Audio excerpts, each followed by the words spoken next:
The most common thing you hear online about dropshipping is probably that it's dead. Well, that is actually not the case. Almost every single store you go look at or you buy something at has been a dropshipping store or currently is. The whole business model is not dead.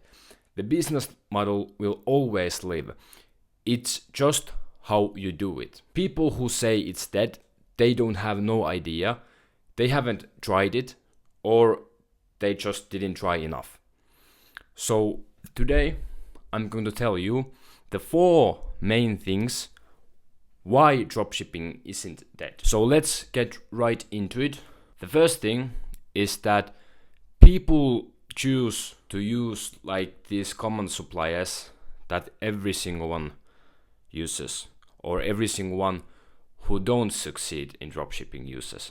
You know, things like AliExpress. The shipping times are just absolutely shit. 30 days, mostly, to ship a product. When people come to your store, they go check out and they see the shipping times and it's 30 days. They immediately go off and they find another product. So my advice is to simply use a private supplier. There is so many benefits when it comes, shipping times, customization.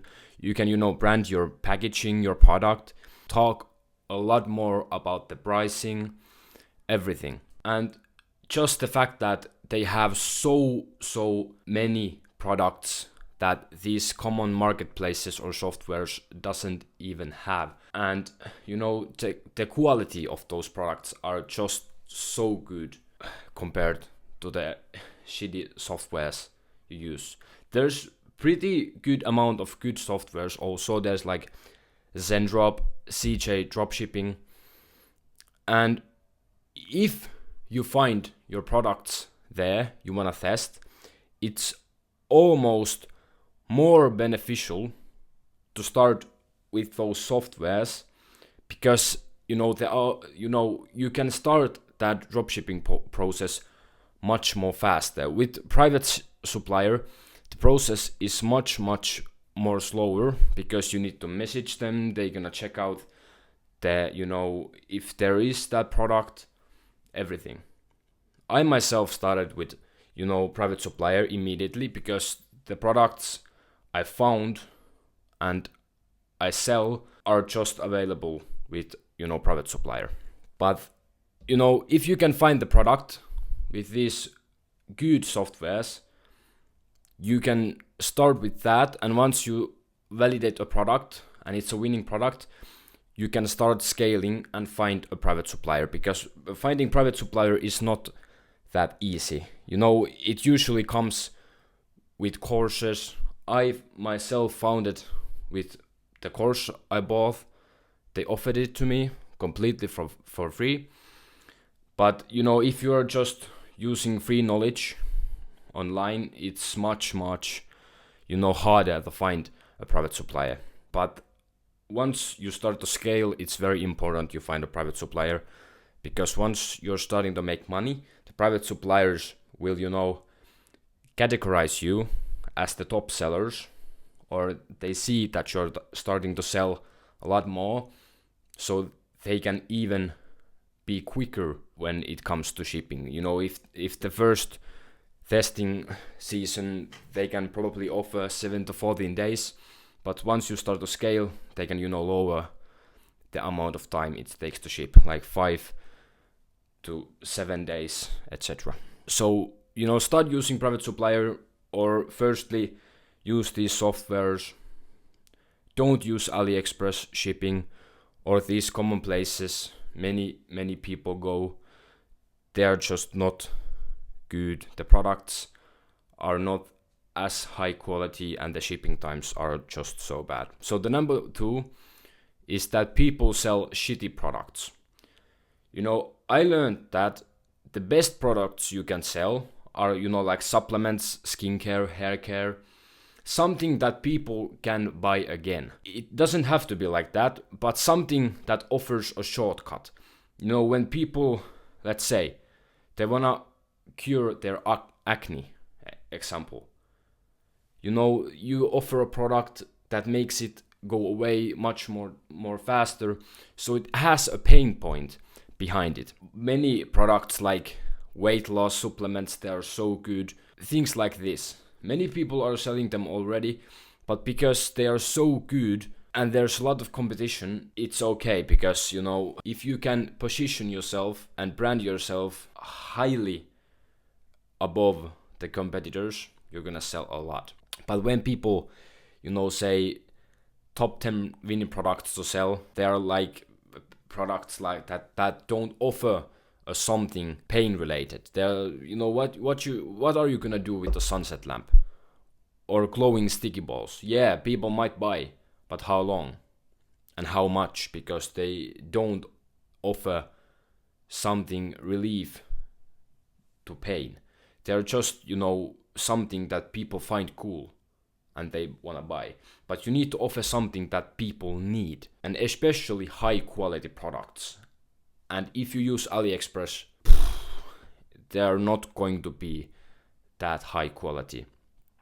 So, focus on selling products that offer something related to pain, something that people need, and stop selling these products that people might buy because they want to. You need to offer something that people need. I don't see a reason why you could make $1 million brand about a product that doesn't offer something to pain. It can be a product that doesn't, that product that people don't need.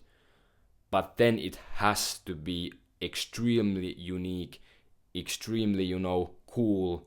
One of the examples I found was this product called Udi, these pajamas with different, pictures on them, different customization. It's a unique product, and that doesn't offer something to pain, but it's so unique, exclusive that it will sell. But mostly when starting from scratch in dropshipping, you need to, sell products that offer something to pain, because otherwise you would need a lot of ideation, a lot of money to put in front, because mostly dropshippers don't have, tens of thousands of dollars to start. So start selling products that actually matter and aren't cheap, cheap looking or, shit quality.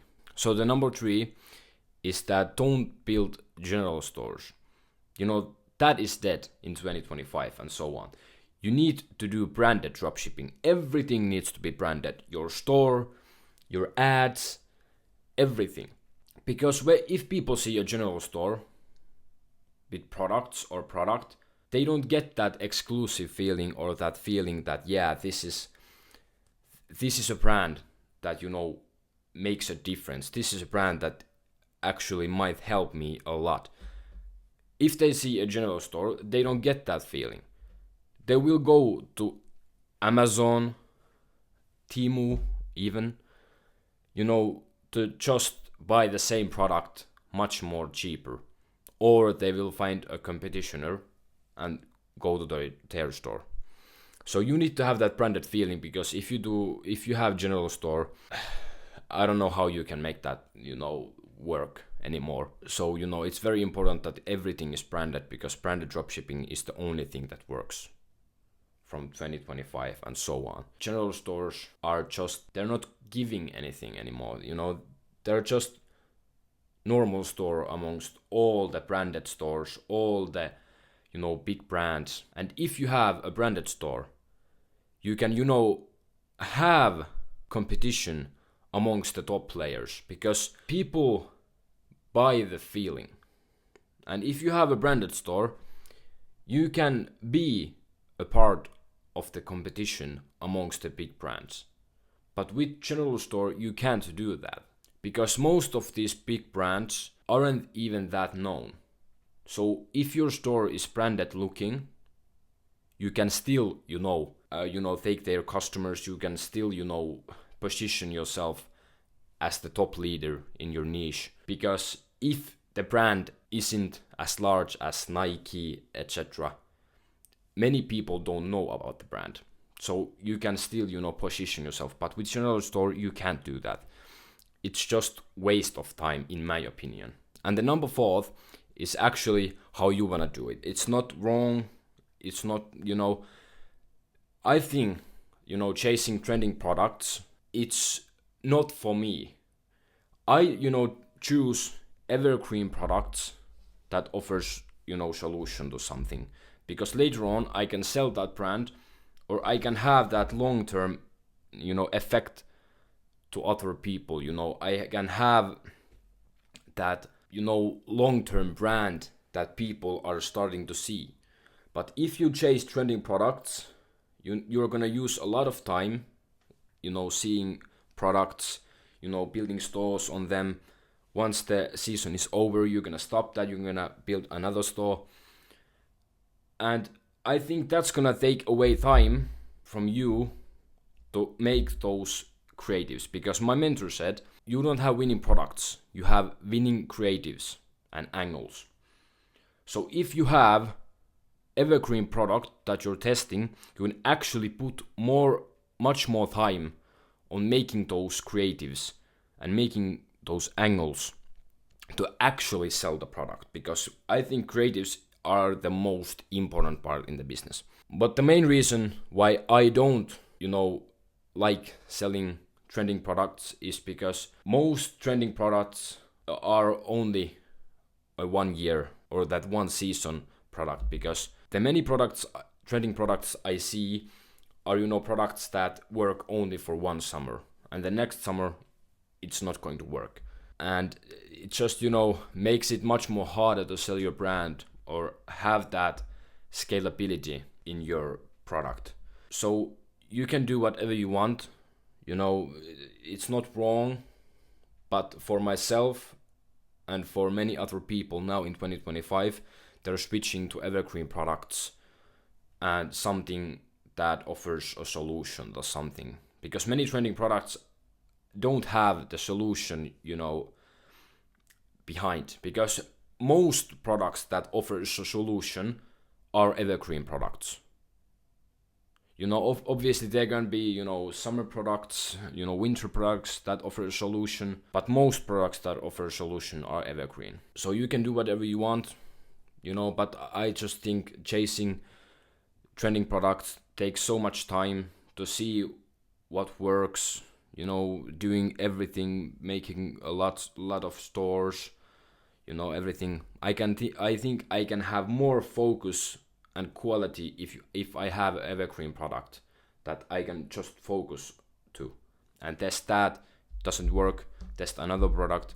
But if you're chasing trending products, it's all over the place, in my opinion. You can do whatever you want, but the 3 things I said earlier, I think it's crucial to change and do those. Because dropshipping and e-commerce overall is starting to be a war. It's always been a war. So if you have just one thing to take away from this video, is the fact that do branded dropshipping. Act like a real brand. Brand everything. Don't be this shitty product, this shitty general product amongst all the other big companies like Amazon, etc. Be a branded store. Have that feeling. I hope you enjoyed this video. God bless everyone. I'll see you in the next one.